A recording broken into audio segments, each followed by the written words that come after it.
When we hear the word empathy or empathetic, I think we can agree we all want to show more empathy. And we want others to show us more empathy. Even though we want to experience empathy, it can be difficult to explain what empathy means and what it looks like. So let's start with defining empathy. A dictionary definition for empathy is the ability to understand the feelings and emotions of another person. I want to challenge the words ability to understand and change them to desire to understand. Let's confess, none of us have the ability to understand the feelings and emotions of others, but let's agree we want to have a desire to understand. So for our talk today, empathy is the desire to understand the feelings and emotions of another person. Let's pause and consider, when is it appropriate to show empathy? It's especially important to show empathy when someone is sad, but it's also important to show empathy when someone's happy. Remember, we all want someone to come alongside us and listen when we're having a good day as well as a bad day.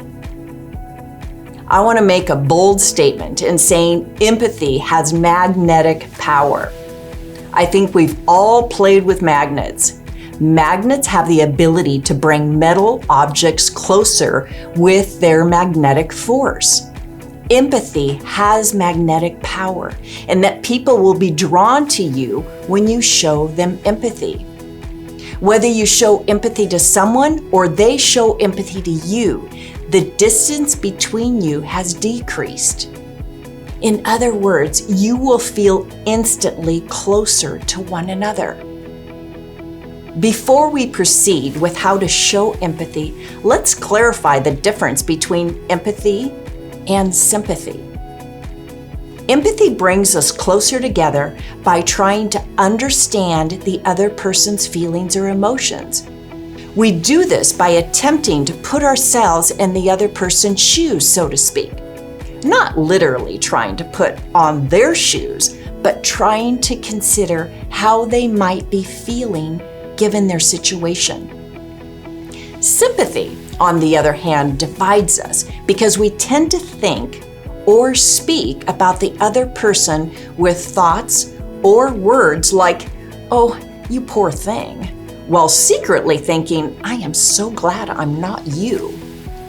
Empathy attempts to walk alongside someone, while sympathy tends to look down on them.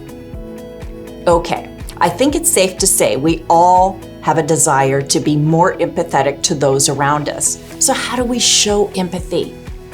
I like to remember these as the 4 C's of empathy. We need to care. We need to be curious. We need to pause and consider, and we need to connect. Let's break these 4 C's down. First, we need to care about those around us, whether at home or school or work or wherever we find ourselves. We need to have concern for fellow humans. This requires us to slow down, unplug, and notice the feelings and emotions of those around us. Next, we need to be curious. I like to call this the importance of watching and simply wondering. This is done by stopping to consider, what kind of day are they having? Consider, how much would you appreciate someone else noticing you by asking, "Are you okay?" I want to challenge all of us, when we are home and a friend or family member walks in with a sad or happy face, be curious. Watch their body language.